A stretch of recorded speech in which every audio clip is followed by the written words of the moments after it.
بسم الله الرحمن الرحيم أفمن يعلم أنما أنزل إليك من ربك الحق كمن هو أعمى إنما يتذكر أولو الألباب الذين يوفون بعهد الله ولا ينقضون الميثاق والذين يصلون ما أمر الله به أن يوصل ويخشون ربهم ويخافون سوء الحساب والذين صبروا ابتغاء وجه ربهم وأقاموا الصلاة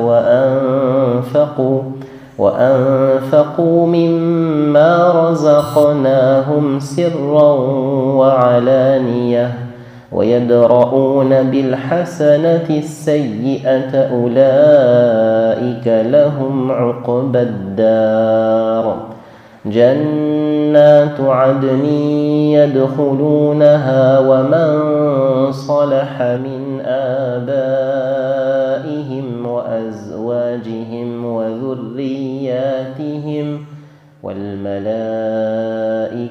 يدخلون عليهم من كل باب سلام عليكم بما صبرتم فنعم عقبى الدار والذين ينقضون عهد الله من بعد ميثاقه ويقطعون ما أمر الله به أن يوصل ويفسدون في الأرض أولئك لهم اللعنة ولهم سوء الدار الله يبسط الرزق لمن يشاء ويقدر وفرحوا بالحياة الدنيا وما الحياة الدنيا في الآخرة إلا متاع صدق الله العظيم.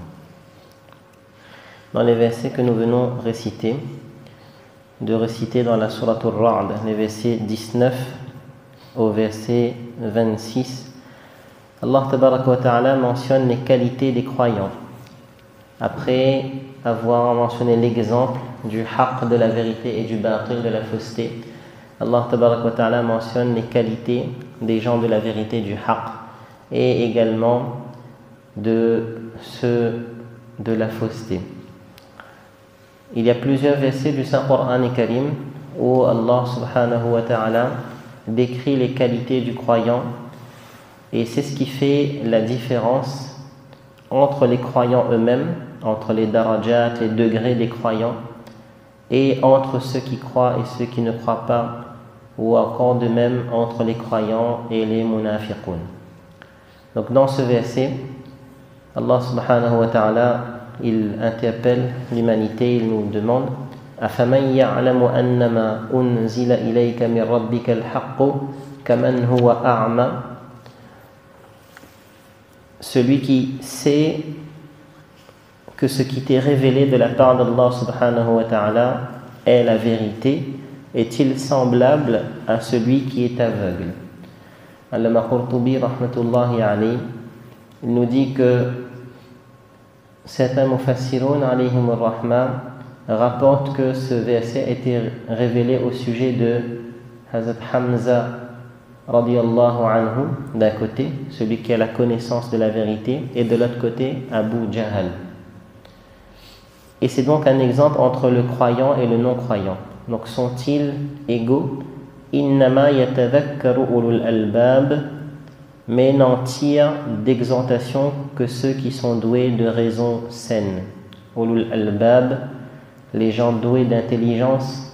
Dans d'autres versets du Saint-Coran Karim, à la fin de la sourate Ali Imran, avant la sourate Nisa, avant la sourate les femmes, Allah subhanahu wa ta'ala décrit également les qualités de ulul albab, alladhina yadhkuruna Allah qiyaman وقعودا وعلى جنوبهم ويتفكرون في خلق السماوات والأرض. Ce sont des gens qui se rappellent d'Allah subhanahu wa ta'ala debout, assis sur leur flanc, qui méditent sur la création des cieux et de la terre. Et ici, Allah subhanahu wa ta'ala, il décrit les ulul albab, les gens doués d'intelligence, comme ayant ces qualités. La première des qualités qui est mentionnée ici est la suivante: alladhina yufuna bi'ahdillah wa la yanquduna al-mithaq. Ce sont ceux qui respectent leur engagement envers Allah tabarak wa ta'ala et ne violent pas le pacte. Wa la yanquduna al-mithaq. Allama Qurtubi rahmatullahi alayhi dit que le respect de l'engagement et l'interdiction de rompre, d'anéantir cet engagement apparaît dans plus de 20 ayats, 20 versets du Saint-Coran Karim. Et il est évident que al-amana, l'honnêteté et le fait de respecter son engagement envers Allah subhanahu wa ta'ala, d'une part, c'est une première explication. Deuxièmement, la Ummah envers l'engagement qu'elle a pris envers son prophète, pour nous Rasulullah sallallahu alayhi wa sallam. Et troisièmement, un engagement, un contrat, dirons-nous, que nous avons fait avec quelqu'un. Et dans un hadith, le prophète d'Allah sallallahu alayhi wa sallam, il nous dit, pour montrer l'importance du respect de l'engagement: la imana liman la amanata lah wa la dina liman la ahda lah. Celui qui n'a pas d'amana, c'est comme s'il n'a pas d'iman. Et celui qui ne respecte pas son engagement, c'est comme s'il n'a pas de din. C'est-à-dire que ce sont des qualités très importantes. Rasulullah sallallahu alayhi wa sallam, dans les ouvrages de la Sira, il est mentionné que, avant la prophétie, il me semble, un jour quelqu'un lui avait promis de le rencontrer pour acheter une marchandise, il me semble. En tout cas, il avait promis de le rencontrer. Il s'est rencontré à l'heure de Dhuhr, enfin du moins dans le début de l'après-midi, et de le rencontrer, dirons-nous, à l'heure de Asr. Et le prophète d'Allah sallallahu alayhi wa sallam, il l'a attendu. Et cette personne n'est pas venue, parce qu'elle avait oublié. Et finalement, elle a pensé à cela 3 jours après. 3 jours après, elle est venue, le prophète d'Allah sallallahu alayhi wa sallam était en train de l'attendre. Il dit: tu m'as causé du temps, en ce sens que je t'ai attendu. C'est-à-dire que lorsqu'on promet des choses également, lorsqu'on a un engagement, sans raison valable, sans excuse valable, il faut tenir à cet engagement. Donc ici, alladhina yufuna bi'ahdillah, la promesse, l'engagement que nous avons fait envers Allah subhanahu wa ta'ala, c'est celle du monde des âmes. Wa idh akhadha rabbuka min bani adama min dhuhurihim ذريتهم وأشهدهم على أنفسهم ألست بربكم قالوا بلى شهدنا. Ça, c'est un premier engagement envers Allah, de reconnaître qu'il est notre Rabb, notre Créateur. Deuxièmement, envers les prophètes, donc l'obéissance que nous devons. Et troisièmement, envers les uns les autres. وَلَا يَنْقُضُونَ الْمِيثَاقَ. Et ils ne violent pas le pacte, c'est-à-dire cet engagement qu'ils ont fait. وَلَا تَكُونُوا كَالَّتِي نَقَضَتْ غَزْلَهَا مِنْ بَعْدِ قُوَّةٍ أَنْكَاثًا. Dans un autre verset de la sourate Al-Hijr, Allah subhanahu wa ta'ala nous donne l'exemple d'une femme qui justement avait l'habitude de fabriquer une corde avec de la laine, et après avoir fabriqué cela, elle coupait cela. Donc Allah subhanahu wa ta'ala dit: ne soyez pas comme cette femme. وَلَا تَكُونُوا كَالَّتِي نَقَضَتْ غَزْلَهَا مِنْ بَعْدِ قُوَّةٍ أَنْكَاثًا. C'est un exemple qu'Allah subhanahu wa ta'ala donne là-bas dans cet autre verset: تَتَّخِذُونَ أَيْمَانَكُمْ. Quand quelqu'un il fait un yamin, il prend un qasam, un serment de faire ça, et il ne respecte pas, c'est comme quelqu'un, cette femme qui a fabriqué cette corde et qui l'a coupée. De la même manière, pourrait-on dire que lorsque nous avons un engagement, un contrat, sans raison valable, de ne pas respecter cela, eh bien, c'est également blâmable. C'est la première des qualités qui est mentionnée. Deuxièmement, وَالَّذِينَ يَصِلُونَ مَا أَمَرَ اللَّهُ بِهِ أَنْ يُوصَلَ وَيَخْشَوْنَ رَبَّهُمْ وَيَخَافُونَ سُوءَ الْحِسَابِ. Ce sont ceux qui respectent les liens qu'Allah subhanahu wa ta'ala a ordonné d'honorer, qui craignent Allah tabarak wa ta'ala et qui craignent, qui redoutent également le compte de leurs œuvres ne soit mauvais. Alors, yasiluna ma amara Allah bihi an yusala zahiran wa mutabaliran, dirons-nous, c'est que le sens en lui-même apparent, c'est le respect des liens familiaux qui sont très importants. Deuxièmement, wa yakhshawna rabbahum, et qui craignent Allah subhanahu wa ta'ala. Pourrait-on dire que wa yakhshawna rabbahum, qui est placé au milieu entre yasiluna ma amara Allah et yakhafuna su al-hisab, c'est ce qui va permettre aux croyants et aux croyantes de respecter et d'honorer les liens familiaux et d'éviter de craindre un mauvais compte. C'est-à-dire que la khashya d'Allah subhanahu wa ta'ala, qui découle elle-même du ilm, de la connaissance et de la pratique, va amener ces qualités en nous. Donc, yasiluna ma amara Allah, Allama Qurtubi rahmatullahi alayhi a donné plusieurs avis à ce sujet, et il nous dit que yasiluna ma amara Allah bihi an yusala. Donc, premièrement, c'est le respect des liens familiaux. Deuxièmement, certains disent qu'ils joignent ce qu'Allah subhanahu wa ta'ala a ordonné de joindre, c'est-à-dire ils joignent le iman avec les a'mal, la foi et les actions. Troisièmement, c'est qu'on croit, on joint notre iman en ayant la foi sur tout bi jami'il kutub wa rusul kulluhum, tous les anbiya alayhimus salatu wassalam et tous les livres, car vous savez que la foi ne peut pas être complète et acceptée si nous remettons en cause, si nous n'acceptons pas un seul des prophètes. Amantu billahi wa malaikatihi wa kutubihi wa rusulihi.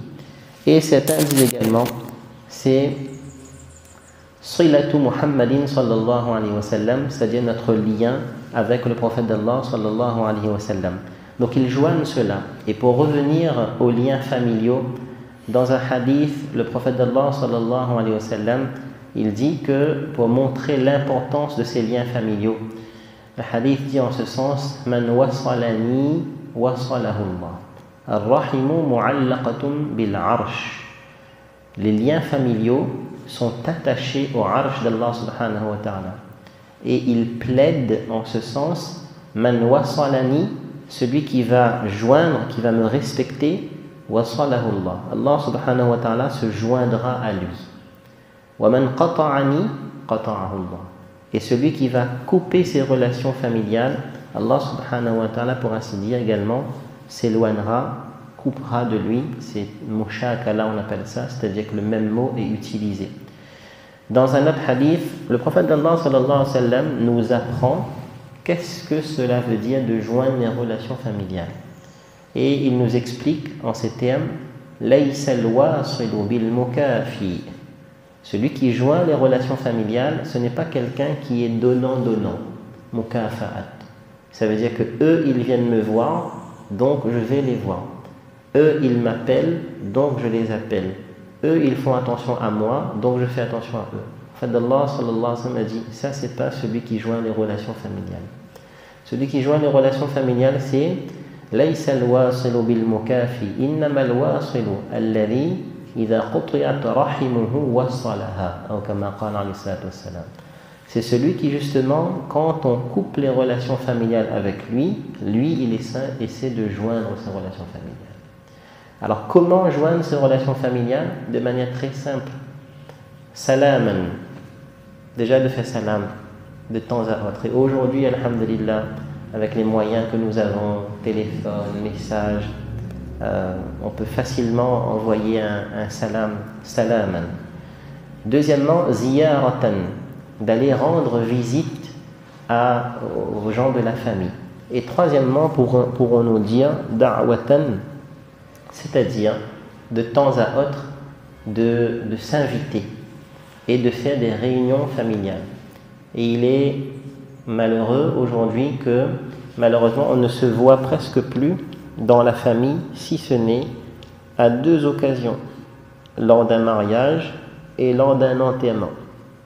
Et subhanallah, il ne faudrait pas, et peut-être que malheureusement c'est déjà un peu le cas, que même dans ces deux occasions-là, eh bien parfois les membres de la famille ne sont pas là. Et ça, c'est un grand chapitre de la charia. Dans un autre verset du Saint-Coran Karim, Allah Tabarak wa Ta'ala dit فَهَلْ عَسَيْتُمْ إِن تَوَلَّيْتُمْ أَن تُفْسِدُوا فِي الْأَرْضِ وَتُقَطِّعُوا أَرْحَامَكُمْ. C'est-à-dire que le fait de rompre ces relations familiales, qati'ur rahim, c'est un grand péché, c'est un grave péché.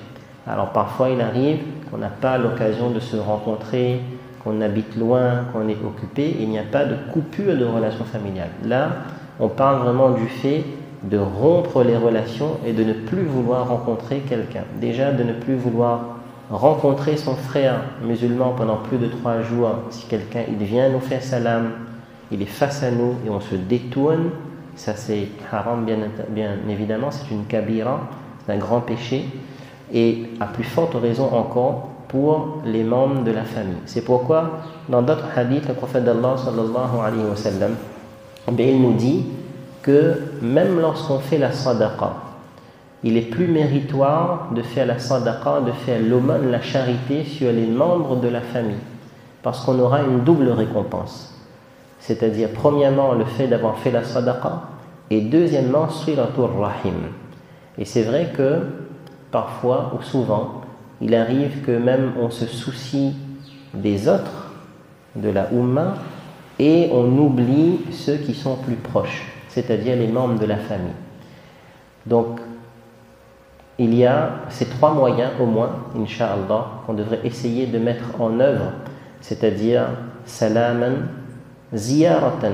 Et il est très important que cela perdure parce que, d'une part, comme Allama Qurtubi rahmatullahi alayhi nous dit, que dans les portes du paradis, selon une explication qu'il a donnée dans son ouvrage Tadhkira fi ahwal al-mawta wa umur al-akhirah, qu'une des portes du paradis, c'est une porte réservée aux relations familiales, c'est-à-dire aux gens qui ont pris soin de ces relations.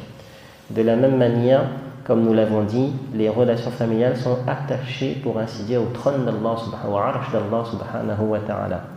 Et dans un autre hadith, le prophète d'Allah sallallahu alayhi wa sallam, il nous avertit également, peut-être parce que parfois c'est assez difficile, que si par exemple nous essayons de joindre ces relations familiales et que de l'autre côté, il n'y a pas de réponse positive, dirons-nous.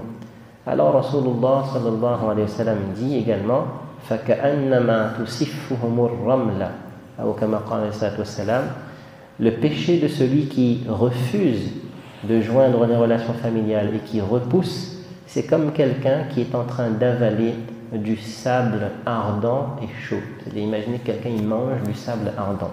Donc c'est quelque chose de très important entre frères, entre oncles, entre enfants et dans la descendance également. Et il est assez triste et malheureux aujourd'hui qu'il y a un tel éloignement des relations familiales que les enfants des propres frères et sœurs parfois ne se connaissent même pas. Et ils ne connaissent pas les frères de leurs parents.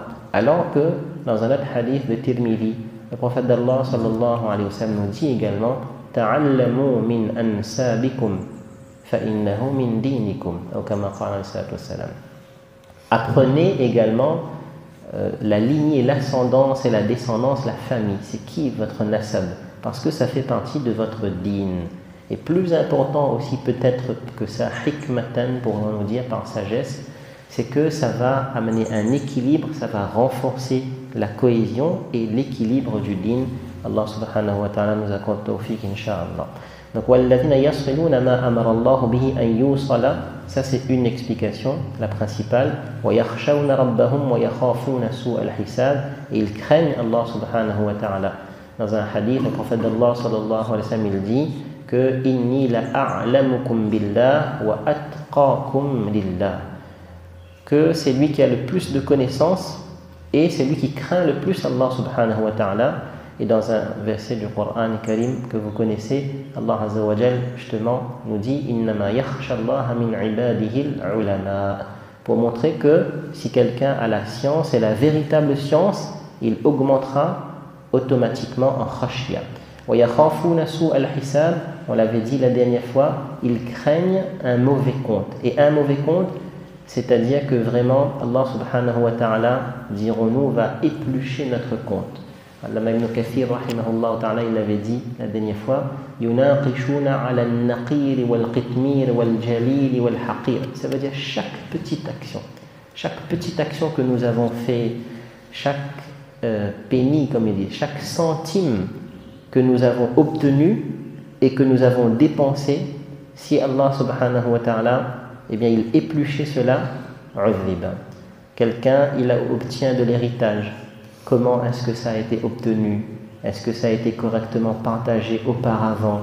Est-ce que c'est pur, halal, tayyib, le kasb, tout ce qu'une personne eh bien, a pu obtenir dans sa vie concernant ses biens?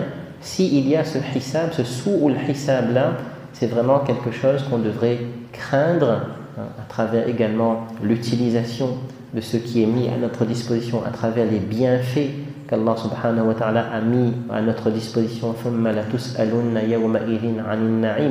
à travers notre corps également, à travers notre temps. Tout cela, ce sont des comptes eh bien, qu'on aura à rendre. C'est pour ça, comme nous l'avons dit, soit qu'Allah subhanahu wa ta'ala vient de faire dua qu'il fasse qu'on, incha'Allah, déjà entrer dans le Jannah bi ghayri hisab, avec un afiyah, ou alors d'avoir un hisab yassir. Allahumma hasibna hisaban yassira. Ça c'est le deuxième ayat. Troisième point, walladhina sabaru.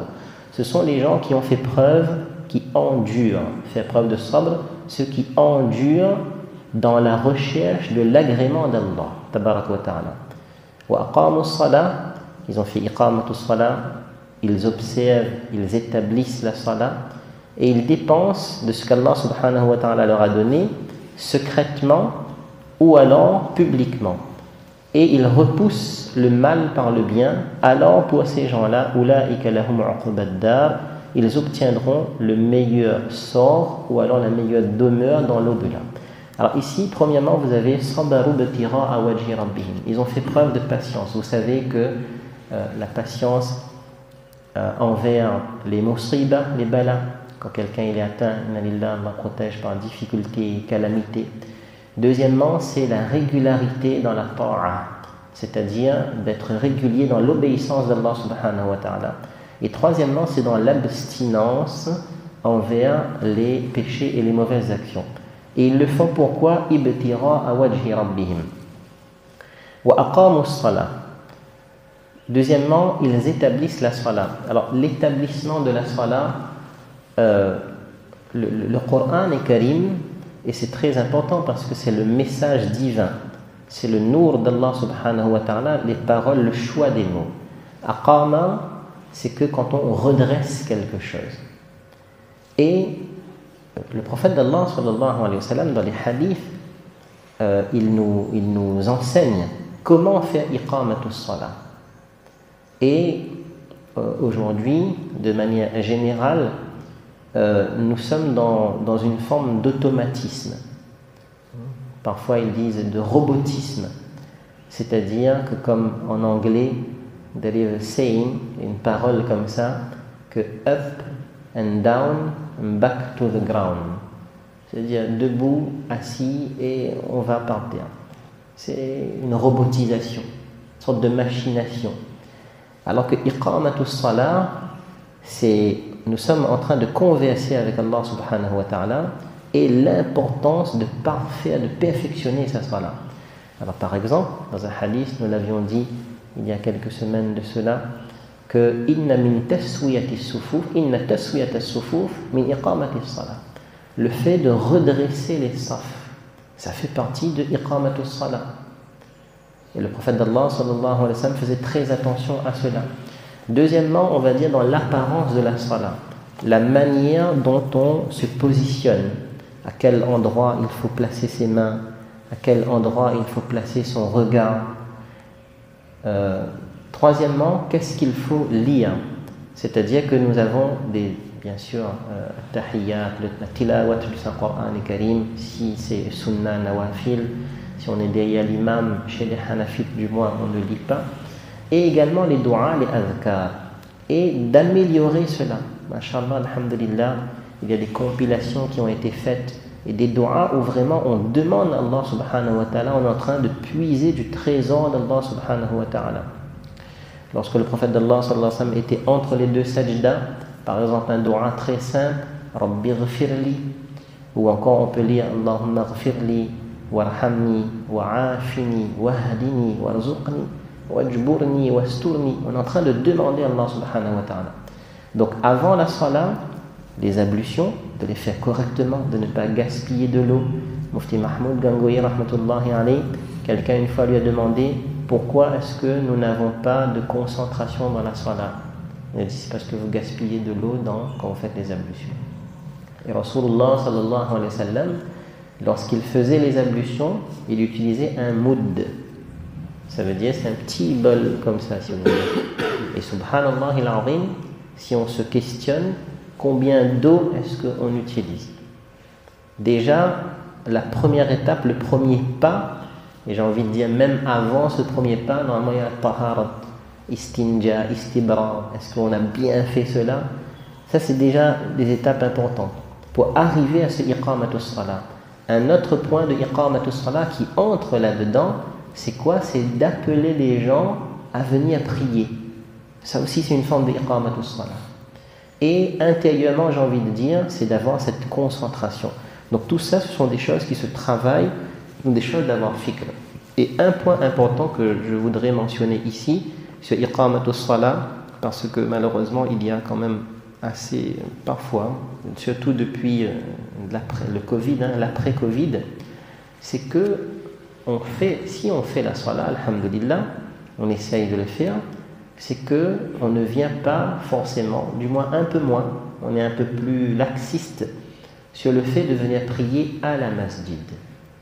Alors que de faire la salat en jama'a, ça fait partie du din, ça fait partie des enseignements importants de Rasulullah sallallahu alayhi wa sallam, et ça fait partie de iqamatus salat. Alors vous avez un petit livre ici, masha'Allah, qui a été fait justement pour montrer l'importance de faire la salat avec jama'at dans la masjid. On va juste mentionner quelques petits hadiths sharifs. Un hadith où le prophète d'Allah sallallahu alayhi wa sallam nous avertit assez sévèrement, vous le savez, pour ceux qui ne prient pas à la masjid.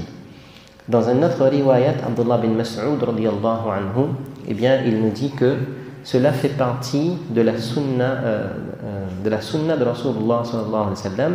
Et si vous allez délaisser cette sunna, eh bien la dalaltum.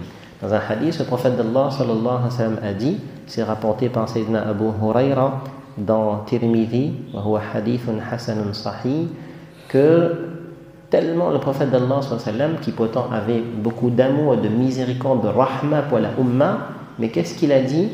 Que j'aurais demandé à un groupe de jeunes de rassembler du bois, et ensuite je demanderai à quelqu'un d'officier la salat, et j'irai mettre le feu aux maisons de ceux qui font la prière dans la masjid et sans faire avec jamaat.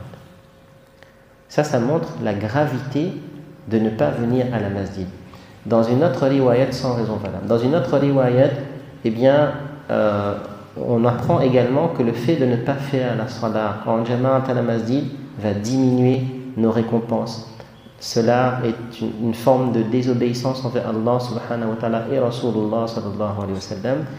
Et dans une autre riwayat, même si les interprétations ont été faites, mais regardez le mot en lui-même, dans cette riwayat de Allama Bayhaqi as-Sunan al-Kubra, Ali radiyallahu anhu, il dit La salata li jari al-masjid illa fil masjid. Il n'y a pas le terme jama'a, il y a le terme salat. La salata li jari al-masjid illa fil masjid. Si on traduit littéralement, la salata, la nafiyatu lil jins. Il n'y a pas de prière pour le voisin de la masjid si ce n'est dans la masjid. Il n'y a pas de prière. Ça veut dire si quelqu'un prie chez lui alors qu'il est voisin de la masjid, son namaz ne compte pas. Si je suis littéraliste, les interprétations ont été faites, heureusement et malheureusement. Heureusement parce que sinon ça aurait été compliqué, et malheureusement parce qu'on profite de ça. Alors regardez la suite. Quelqu'un demandait à Ali radiallahu anhu, qui est le voisin de la masjid? Ali radiallahu anhu a dit, c'est celui qui est capable d'entendre l'adhan. Lui, il est voisin de la masjid. Ça c'est rapporté dans Sunan al-Kubra, Imam Bayhaqi rahimahullahu ta'ala. Alors l'interprétation qui a été faite, il n'y a pas de prière, ça veut dire qu'il n'y a pas une récompense complète. Mais là où on veut en venir, comme Allama Anwar al-Kashmiri a dit, parfois quand on interprète, bon les fuqaha l'ont fait, etc., c'est correct, hein, je ne remets pas ça en cause, mais à force d'interpréter, on perd la gravité du message. Ici, le prophète dit la salata. C'est comme s'il n'y a pas de salat. Et ça, à l'époque de Rasulullah sallallahu alayhi wa sallam, et c'est également mentionné ici dans ce petit ouvrage, dans le Mu'atta de l'imam Malik, Sa'id ibn al-Musayyib, rahimahullah, il dit que le prophète d'Allah sallallahu alayhi wa sallam a dit que la différence entre nous et les munafiqoun, c'est le fait de venir à la salat de Isha et namaz Fajr. Parce que les munafiqoun trouvent cela difficile. Et vous savez que les munafiqoun, justement, même eux à l'époque du prophète d'Allah sallallahu alayhi wa sallam, namaz aussi ils venaient. Ça, ce n'est pas possible de manquer. Même eux, ils venaient à la masjid. Donc ça, c'est très important. Et juste pour nous montrer, parce que c'est vrai que malheureusement. Alors, subhanallah al-azim, Imam Ghazali rahimahullah a dit que les pieux prédécesseurs se consolaient pendant 3 jours s'ils avaient manqué takbir et oula. Comme si on a perdu un proche. Pendant 3 jours, s'il a manqué takbir et oula. Et si ils se consolaient pendant 7 jours s'ils avaient manqué le namaz avec Jama'at. Yahya Ulumuddin. Sa'id ibn al-Musayyib, rahimahullah ta'ala, ou d'autres, par exemple, c'est un bon, il y a plusieurs, hein, Hatim al-Assam, Maymoun ibn Mahran, Ubaydullah ibn Umar al-Qawariri, rahimahullah, etc. Tout ça pour montrer que, subhanallah al-azim, quelle importance. Juste pour nous donner un petit aperçu, il est dit que Maulana Qasim Nanotwi rahimahullah ta'ala, il me semble un jour il y avait Jalsa à Deoban. Il y avait beaucoup de monde, et le temps qu'il a quitté l'endroit où la Jalsa était faite, voilà, c'est Maulana Rashid Ahmad Gangoui rahimahullah ta'ala. Donc quand la Jalsa était terminée, le temps pour lui d'aller à la masjid, quand il est arrivé à la masjid, la qira'a avait déjà commencé. Et quand la salat est terminée, alors on a vu que Gangoui était très triste. Et il a dit, ensuite quand la namaz était finie, il a dit, comment c'est triste aujourd'hui que j'ai manqué le takbir oula après 22 ans. Après 22 ans, j'ai manqué le takbir oula. Ça, ce sont des qualités. Ça, c'est iqamatus salat. Ça, il faut travailler pour. Malana Ilyas, rahimahullah ta'ala, a montré également une grande importance avec namaz, jama'at, dans la masjid, à tel point que même vers la fin de sa vie, il était malade, et bien il a toujours fait namaz en jama'at dans la masjid. Et dans ce petit ouvrage-là, qui est très intéressant et qu'il faudrait, mashallah, étudier, on nous dit que même cet impieux prédécesseur, lorsqu'il voyageait, il faisait en sorte qu'il ne manquait pas namaz avec jama'at, c'est-à-dire, ici on donne l'exemple là-bas, l'Inde, Deoban, etc. Ici à La Réunion par exemple, on quitte Saint-Joseph, on doit aller à Saint-Denis, c'est qu'il y a les embouteillages, etc. On fait en sorte de quitter et de programmer son voyage de sorte à ce qu'on ne manque pas namaz avec jama'at. Ça c'est très important. Il y a également certaines fatawas qui ont été mentionnées à ce sujet. Qu'Allah subhanahu wa ta'ala fasse que cette importance revienne dans la Ummah et qu'on œuvre, Inch'Allah, pour ça. Ils dépensent également de ce qu'Allah subhanahu wa ta'ala leur a donné, secrètement et publiquement. Mufassiroun disent, regardez, parfois, alors il y a le fait de donner la zakat, la sadaqatul fit, etc. Parfois, il est bon aussi, parfois, de dépenser publiquement, afin d'encourager les autres. Et afin qu'on n'ait pas de mauvaises pensées à nous, qu'à lui, jamais il ne donne rien. Et bien sûr, quand on donne secrètement également, il y a les vertus. Et il repousse le mal par le bien. Allama Qurtubi, rahimahullah ta'ala, eh bien, il a donné plusieurs interprétations. Le mal par le bien, c'est quelque chose de général. Ou alors, il nous dit il repousse le zulm. Quelqu'un nous a fait du mal, on repousse ce zulm, le mal-là, par le afw, par le pardon. Ou alors, il repousse le mal, c'est-à-dire le péché, par le tawba. Ou alors, il repousse la jahala. Quelqu'un il agit de manière ignorante envers nous. Il dit salam, c'est-à-dire ne pas chercher de problème avec toi. Ou encore, subhanallah al-azim, il dit lorsque quelqu'un il a l'intention, la pensée de faire une mauvaise action, il repousse ça. Comment ça? Raja'u, en se disant non, je ne peux pas faire ça et je fais istighfar. Ça aussi, c'est une forme de repousser le mal par le bien.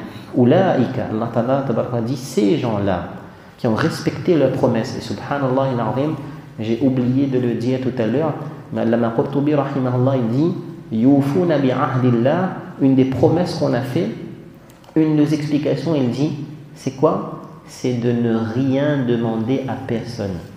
Et il dit que les Sahaba radiyallahu anhum ajma'in, ils ont fait bay'a, ils ont fait un pacte, ils ont fait l'allégeance avec Rasulullah sallallahu alayhi wa sallam. Allah nas'ala ahadan shay'un. On ne demandera rien à personne.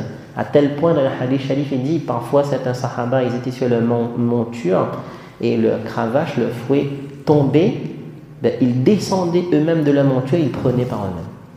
Ils ne demandaient pas aux autres. C'est un autre degré, mais pour montrer qu'il y avait également ça dans la vie des Sahaba radiyallahu ajma'in. Donc ceux qui respectent cet engagement, ceux qui joignent les relations familiales, ceux qui craignent Allah subhanahu wa ta'ala, craignent un mauvais compte, ceux qui font preuve de sabr pour Allah subhanahu wa ta'ala, qui font iqamatus salah, qui dépensent et qui repoussent le mal par le bien, voilà, eux, ils vont avoir cette noble demeure. Quelle est-elle? Jannatu adl. C'est le Jannati adl. Adana, ça veut dire aqama, c'est lorsqu'on reste dans un endroit. Et dans cet endroit, dans ce paradis-là, yadkhulunaha, ils vont rentrer, mais pas seuls.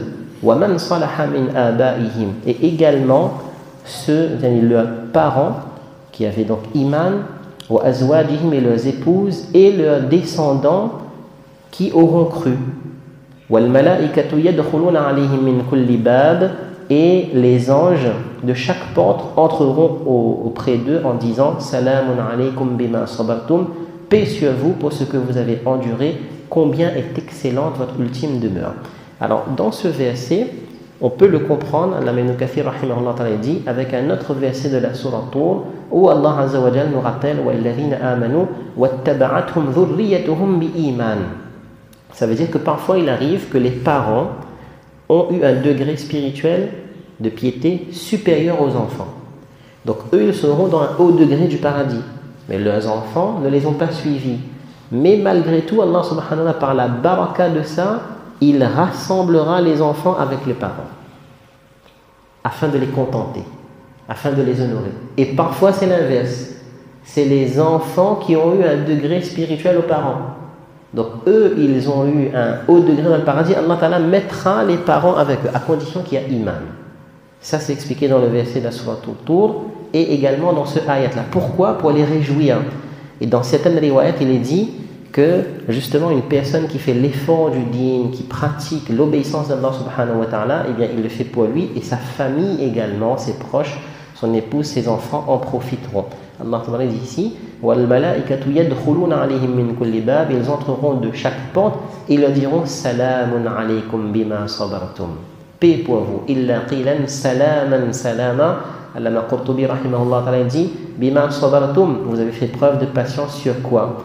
Il dit premièrement patience envers la pauvreté que vous avez connue dans ce monde. Quelqu'un, il n'a pas eu les moyens financiers, il n'était pas riche, il a vécu de manière très modeste, c'était difficile pour lui, il a fait sabr. Aujourd'hui, salamun alaykum. Deuxièmement, il a fait sabr sur quoi? Dans l'effort du dîn. Il était régulier dans l'effort du dîn. Troisièmement, il a fait sabr sur quoi? Fudul dunya, c'est-à-dire il s'est abstenu des futilités, des banalités, des futilités de ce monde. Quatrièmement, mulazamatu ta'a, ça veut dire il était régulier. On a parlé de la salat par exemple.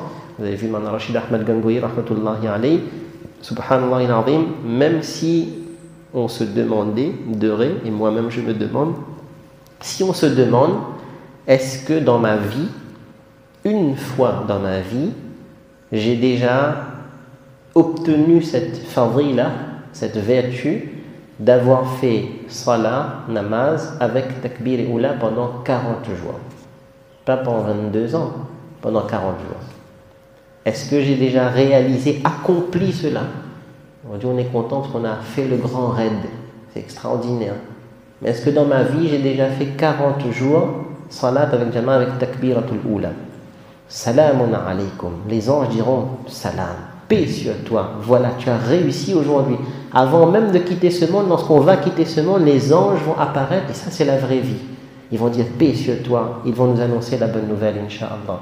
Et enfin, il est dit, subhanallah al-azim, qu'une des explications également, c'est quoi? Eh bien, c'est que vous souhaitiez quelque chose. On aimait quelque chose, on voulait, mais on n'a pas eu. On voulait obtenir ça, mais on n'a pas eu. Et bien là, on a fait preuve de sabr. Vous n'avez pas eu ce que vous souhaitez, vous avez fait preuve de sabr. On n'est pas parti dans le haram, on n'a pas désobéi à Allah subhanahu wa ta'ala, que ce soit en termes de risque, en termes de quoi que ce soit. Sabartum, les anges diront salamun alaykum fani'ma uqbad dar. Et quelle belle demeure, le paradis. Allama Qurtubi rahimahullah ta'ala, c'est un très bon livre, on l'a cité tout à l'heure, At-Tadhkira. Ça parle de, regardez, de la mort, de la tombe, de la vie après la mort, de la résurrection, du jugement, du paradis, de l'enfer, des signes de Qiyamah. C'est un excellent livre, alhamdulillah. Et il a détaillé aussi, comme vous l'avez entendu, le paradis. Il nous dit que dans le Coran Karim, Suratul Waqi'a, Allah subhanahu wa ta'ala parle beaucoup de ça. Et également dans la Suratul Dahr, Allah subhanahu wa ta'ala parle de ça, des habits du paradis, des fleuves du paradis, des femmes du paradis, des boissons du paradis, de tout cela. Et c'est très important pour nous et pour nos enfants et nos familles de parler de ça, de parler de Akhirat et de parler de la vie de l'au-delà. Inch'Allah. On va s'arrêter là. Qu'Allah subhanahu wa ta'ala. On termine juste la traduction rapidement. Juste la suite, c'est quoi? C'est que justement, l'opposé. Là, on a vu ceux qui ont fait le bien, et à l'opposé, وَالَّذِينَ يَنْقُضُونَ عَهْدَ اللَّهِ. Eux, ils ont rompu ce pacte d'Allah. Et ils ne joignent pas les relations familiales, mais ils coupent les relations familiales. يَقْطَعُونَ مَا أَمْرَ بِهِ أَنْ يُوصَلَ. Ou bien les autres tafsirs, ils ont coupé ça également. وَيُفْسِدُونَ فِي الْأَرْضِ. Et ils sèment le désordre, la corruption sur terre. أُولَٰئِكَ لَهُمُ اللَّعْنَةُ وَلَهُمْ سُوءُ الدَّارِ. Pour eux, malheureusement, ça sera la la'na d'Allah subhanahu wa ta'ala, et ils auront une mauvaise demeure. Et dans le dernier verset qu'on a récité aujourd'hui, le lien, Allah subhanahu wa ta'ala dit, mais quelqu'un pourrait se dire, mais ces gens qui n'ont pas ces qualités, on voit qu'apparemment ils jouissent d'une belle vie sur cette terre. Allah Ibn Kathir rahimahullah ta'ala, il nous explique, il dit c'est pour nous faire comprendre que cela n'est absolument pas un critère d'acceptation auprès d'Allah subhanahu wa ta'ala, et au contraire, il faut faire attention, parfois c'est ce qu'on appelle istidraj, ça veut dire qu'on profite sur cette terre, mais ce n'est pas la réalité. Donc c'est pour ça Allah ta'ala dit, si vous voyez des gens qui en apparence réussissent devant vous au niveau de dunya, ils ont la richesse, ils ont l'aisance, ils ont les belles voitures, les maisons, ils voyagent, ils ont tout ça, l'argent, tout ça. N'oubliez pas que Allah yabsutur rizqa liman yasha. Il donne le risque pour qui il veut et il restreint le risque pour qui il veut. Et wa farihu bil hayati dunya, la richesse c'est pas un mal en elle-même, mais de se satisfaire de ça et d'oublier akhirat, Allah Ta'ala dit wa mal hayati dunya fil akhirati illa mata', ce n'est le akhirat, en comparaison à la vie d'ici-bas, ce n'est qu'une jouissance vile et éphémère. Et dans un hadith, pour terminer là-dessus, ne l'oublions pas, Rasulullah sallallahu alayhi wa sallam dit Inna Allah yu'ti dunya liman yuhib wa liman la yuhib. Allah Ta'ala, il peut ouvrir les portes de l'aisance, du dunya, de la richesse, à celui qu'il agrée, celui qu'il n'agrée pas. Ça veut dire que ça, ce n'est pas un critère d'acceptation. Ce n'est pas interdit. Travaillons, faisons du commerce, alhamdulillah, investissons dans le halal, tayyib, kasb, pas de problème. Il y aura des comptes, faire attention, il faut bien ça, mais il ne faut pas oublier akhirat. Qu'Allah subhanahu wa ta'ala nous accorde la compréhension de ces quelques paroles, la compréhension que nous sommes dans un monde de tests et d'épreuves et que ce qui nous attend, Inch'Allah, eh bien, ce sera la réussite, le Jannah, le plaisir, la satisfaction d'Allah subhanahu wa ta'ala. Qu'Allah tabarak wa ta'ala fasse que les quelques qualités qui ont été mentionnées, on essaye de travailler pour ça, on essaye de faire dua pour ça, afin d'être pratiquant du Saint-Coran al-Karim et d'obtenir l'agrément. Wa sallallahu alayhi wa sallam, subhanallah, wa hamdihi, subhanakallah.